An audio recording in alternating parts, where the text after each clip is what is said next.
Pa nisam se nadao da će ovakvi uslovi da budu, stvarno nisam bio dugo ovde, ali imamo sve uslove, znači hotel, sobe, smještaj i teren je u odličnom stanju, tako da mislim da će nam ovo dobro doći.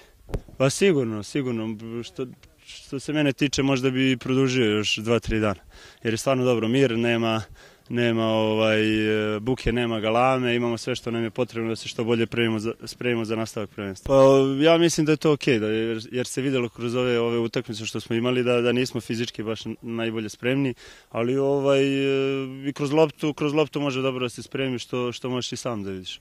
Pa baš zbog toga možda i bolje da radimo to s loptom, jer skupljali smo se onako baš zbrda zdola, tako da još da upoznamo saigrače i sigurno da će nam to koristiti.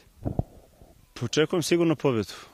Najbitnije je samo ne izgubiti, ali mislim igramo kući, svi znamo šta ta utakmica nosi, tako da se nadam da ćemo pobjediti. Pa normalno, kao i košarkaši, tako i fudbaleri.